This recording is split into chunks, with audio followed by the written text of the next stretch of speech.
So we already knew there was going to be another installment to the Indiana Jones movie franchise, which would be Indiana Jones 5, which has been in production as of its first week last week by what the director was stating, which he also went Ray over fan opinions. Yeah, no, I'm not even kidding. Hey, what is going on, everybody? How are you all doing today? I hope you all are having a wonderful and fantastic day today, and if not, hopefully you all will have a better tomorrow. Ladies and gentlemen, we have a lot to talk about. This last week I would have been here, but I became very busy and didn't expect it. Also, something I've been kind of working on, so there's also that. So, lots gone on that I actually didn't expect, so there was also that. But we're going to catch up with everything, so we have a lot to discuss. So, there are 3 more videos coming out after this one, so there will be a load. First things first, though. Earlier in the week, the Indiana Jones director, James Mangold, just went full crybaby over fan opinions.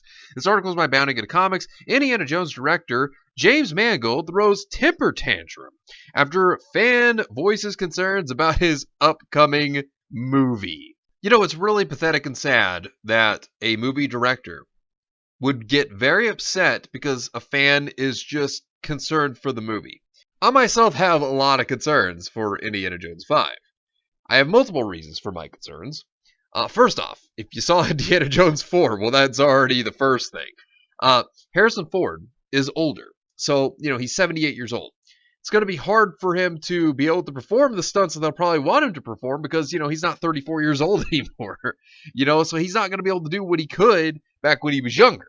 So there's concern for that. I mean, you look at The Force Awakens, Harrison Ford actually injured himself. I think, what was it? Did he break his leg? I'm not sure. You all could inform me and correct me in the comments, but I think that's what happened. I might be wrong there. But point is, it is something that is of a concern. And this fan here, Matthew Kaddish, actually stated this, saying, "To anyone thinking Indiana Jones 5 might be good, just let me point out, 1, Steven Spielberg is not directing. 2, Kathleen Kennedy is producing." Yeah, when Kathleen Kennedy is involved, that's not a good sign. I mean, yeah, she helped produce the previous ones. But of course, you had Spielberg and you had Lucas who were more in charge, But thing is, now with Kathleen Kennedy with more power, that sounds terrible. That sounds like a disaster in the making. I mean, it really does. Also, Phoebe Waterbridge being hired, it just sounds like it's going to be one big feminist agenda. So, to me, it's already looking bad. It really is. Harrison Ford is 78 years old. Now, yeah, Harrison Ford's not going to be able to do what he did in his 30s. So, concerned for his own health. As I said earlier, there's that. And then it's written by Jonathan Kasdan, who wrote Solo. Oh, good God. Sounds like a disaster in the making. I can understand fan concerns. And I mean, you look at Kathleen Kennedy, she can't run a company to save her life. You look at that sequel trilogy of Star Wars, that's a disaster. That's a complete heaping dumpster fire. So, yeah, that already is a red flag for me. Already an instant red flag. But of course, James Mangold could not stay away from the comment. Because apparently he doesn't like opinions that don't agree with him. He came in and stated, "Thanks, Matt. Keep making the world a better place. Crapping on things in the first week of production from your basement. Never seen a script by John. Nothing against him. Just reality. Buttersworth and I started from a blank page. 1 through 3 are hugely talented and all at my side." And if you notice, this is the typical thing you see. Because what do? They always attack the fans. The one big one stating, "Oh, well, they must live in their mother's basement." I mean, this guy is a multi-millionaire, okay? And this was not even, at him. They didn't go at James Mangold, his Twitter handle. They didn't do that. He just came in here and he's just like, "Oh, my butt hurt over an opinion." And thing is that Matt here didn't do anything offensive. He didn't say this in a bad way. He was just stating his concerns. This was not in any way to anger or frustrate anyone. This was just a civil way of bringing up, hey, I'm concerned. And this is my reason why I'm concerned. You have, James Mangold, who comes in here and he just gets upset over this, which is absolutely ridiculous, and just starts attacking fans. And get this, he attacks the fans nonstop for like 24 hours. Like, there was no sleep. He just kept going and attacking fans. Salty Nerd, the podcast that Matt is a part of, came in here saying, we don't have basements, but we do have a kick-ass studio with a Batman statue. Now, that seems really cool in my opinion. And they seem to talk about, pretty cool things like nerd culture and things of that sort. Cool entertainment. That's what they seem to talk about, right? And, apparently Mangold had to come in there and keep going after him, saying, yeah, that's a kick-ass studio. Congrats on the Batman statue and the jar of corks. So how about you let me finish my film and then bitch all you want about it in front of your vinyl bricks lit by your fancy bounce light, and maybe don't call opinion news. James Mangold, where did he say anything about this being news? It was just an opinion. And the guy gets butthurt over an opinion and then goes after the podcast. Like the whole podcast team. Now I want you to keep in mind, this is a multi-million-dollar director going after just normal people for an opinion. An opinion that wasn't meant to be offensive or just an opinion. And he's butthurt attacking the fans. And that is immediately a severe mistake.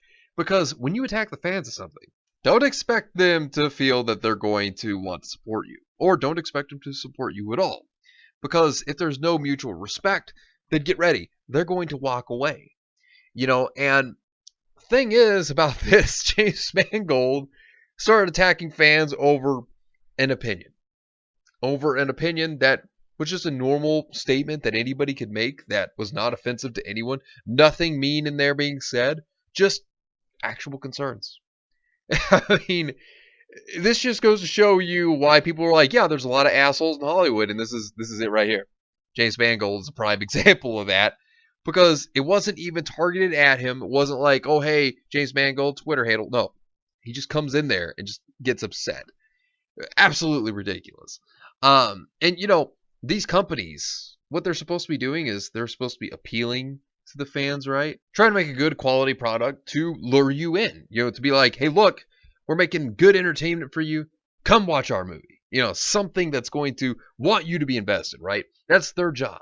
But instead, if they're going to sit around here and the director's going to be like, all of you just live in your mommy's basements. Well, they don't expect your fans to come back and support you. Think about this is that the fans of something, they'll come back if a good quality product's, there for them. If you continue to, appeal to them and be like, hey, look, we have another good quality product. We got a good movie coming out for you. I mean, yeah, people will come back for it. But you do what James Mangold did here, and you act like a dick, and, the first response you have to this person's opinion was, well, you live in the basement. An insult, right? Yeah, prepare for people to walk away. Because nobody wants to get treated like that. Nobody should be treated like that that's a fan. You respect your fans. Like I said, you respect them. Wasn't for them, you wouldn't be where you are today. And look, what James Mangold could have done, and this is a very easy thing. I know this is going to be very hard to take in. It's going to be very hard to comprehend. But all James Mangold had to do was be like, hey, man, you know what? I understand your concern, but we're going to make a great movie. Just prepare yourself. It's going to be fantastic. We're going to aim to be the best Indiana Jones movie, and we're going to make a great film for you and all the rest of the fans that can enjoy it. It's like, yeah, well, that would be more reasonable if you tried to make it so the fans would enjoy it. But rather, he comes in here and attacks them. Rather than being a rational person trying to, just talk it through with him, try to assure him that the next film's going to be a good one. Be like, hey, man, be excited. Rather than trying to hype him, or, like get him excited for the movie, get him ready for it. No, he's got to come in there with an insult. And it's not the only thing. I mean, the guy kept going, like I said, for like a day. And remember, he stated that this is supposed to be the first week of production. And no joke, what's he doing? He's procrastinating and just attacking fans all day long. 24 hours, no rest. This was absurd. This was ridiculous, and why even last that long? Like, why even insult him in the first place? But of course, it's always the fans' fault. That's how Hollywood treats it. It's always, oh, the fans, they're just the worst. And of course, I wouldn't be surprised if you start to see articles by the Access Media come in here defending James Mangold. I'm going to guarantee you we're going to start seeing him say, yeah, James Mangold stuck it to the fans. Yeah, take that, fans. Doing this stupid stuff to try to just make it even worse, rile it up even more. And this is a multi-million-dollar director. And he's acting like a child on Twitter. But then who's really surprised? It's Twitter and also Hollywood. So I don't think anybody'd be surprised at that, but it's quite pathetic. I mean, really, he takes an entire day to just insult fans. That's pretty pathetic if you had to ask me. One person said, apparently Twitter users are now required to submit movie opinion permit applications to Mangold in triplicate for his explicit approval. Where James Mangold says, nah, that's not what I was saying. I was coming after vendors selling clicks, not fans. Sort it out, dude. Going for clicks. All he was doing was, stating his concerns and opinion and questioning if other people felt the same way or what their thoughts were. I mean, if they felt differently, if they were excited. I mean, seriously, these people are nuts. And James Mangold responded to like everybody possible. And then, they were outraged. So, of course, he got what he deserved. They all went after him because he attacked them all. And so, of course, they went after him as well. See, here's the thing. With James Mangold, what he's doing here, he's just showing that he's nothing more than a complete and total crybaby throwing a tantrum over nothing. He must be so insecure that the slightest little thing sets him off. And it's pathetic. And look, this is Hollywood for you. These are the people over in Hollywood. This is how they act. This is how crazy they are. They're this insane. And it was over just an opinion. Just an opinion. And this goes to show how much of a cuck James Mangold actually is. But anyways, let me know what you think about this entire situation down below. Subscribe to the channel if you were new here, and make sure you were still subscribed because YouTube is unsubscribing people from all their favorite channels. So make sure you were still subscribed to all your favorite channels. Hit the video with a like, and also be sure to share the video on social media. Spread the word and get it out there. It's greatly appreciated, and it really helps out the channel a lot. Also, be sure to follow me on both Discord and Minds. We have a wonderful community there. Not only that, but it will keep you up to date on when the newest videos will be released, as well as any other upcoming events in the near future. So be sure to follow me on both Discord and Minds. The links are in the description down below. But anyways, I hope you all have yourselves a wonderful and fantastic day today. And remember, if today was not a good day, tomorrow could always be better. Take care of yourselves and everyone around you. And have yourselves a good one out there, everybody.